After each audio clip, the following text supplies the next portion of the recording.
મુંબઈથી સુરતમાં હાઇબ્રિડ ગાંજો ઘુસાડવાના ખેલનો પર્દાફાશ કરવામાં પોલીસને મોટી સફળતા મળી છે. મુંબઈથી હાઇબ્રિડ ગાંજો લઈને આવી રહેલા એક 23 વર્ષીય યુવકની નિયોલ ચેકપોસ્ટ પાસેથી સારોલી પોલીસ દ્વારા ધરપકડ કરવામાં આવી હતી. યુવક પાસેથી 998 ગ્રામ હાઇબ્રિડ ગાંજો મળી આવ્યો હતો. આ ગાંજાને સ્કૂલ બેગમાં સંતાડીને શહેરમાં ઘુસાડવાનો પ્રયાસ કરવામાં આવી રહ્યો હતો. ત્યારે હાલ તો સારોલી પોલીસ દ્વારા 30 લાખનો મુદ્દામાલ કબજે કરી વધુ કાર્યવાહી હાથ ધરવામાં આવી છે.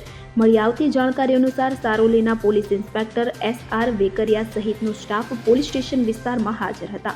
આ દરમિયાન નિયોલ ચેકપોસ્ટ ખાતે હાજર પોલીસ કર્મીને બાતમી મળી હતી કે હાઇબ્રિડ ગાંજા સાથે એક યુવક સુરત શહેર ખાતે આવી રહ્યો છે, કે જેથી નિયોલ ચેકપોસ્ટથી પૂર્વ સાબરગામ 4 રસ્તા પાસે અબાબા કોલેજના ગેટની નજીક કડોદરા સુરત રોડવાળા સર્વિસ રોડ પાસે જાહેર રોડ ઉપર સારોલી પોલીસે વોચ ગોઠવી હતી, કે જે બાદ સારોલી પોલીસે બાતમીના આધારે આરોપી 23 વર્ષીય કેનેલ સુભાષભાઈ પટેલે ઝડપી પાડ્યો હતો. તેની પાસેથી સ્કૂલ બેગમાંથી માદક પદાર્થ હાઇબ્રિડ ગાંજો જેનું કુલ વજન 998 ગ્રામ કે જેની કિંમત ₹29.94 લાખનો મળી આવ્યો હતો. હાલ તો સારોલી પોલીસ દ્વારા કેનેલ પટેલની ધરપકડ કરવામાં આવી છે. આ હાઇબ્રિડ ગાંજો મુંબઈથી આપનાર અજાણ્યા શખ્સ અને સુરત ખાતે મંગાવનાર અક્ષય ઉર્ફે આઝાદ હિતેશભાઈ સોની નાઓને બંનેને વોન્ટેડ જાહેર કરવામાં આવ્યા છે. ત્યારે આ સમગ્ર ખેલમાં કોણ કોણ સામેલ છે તે અંગે પણ વધુ તપાસ સારોલી પોલીસ દ્વારા કરવામાં આવી રહી છે.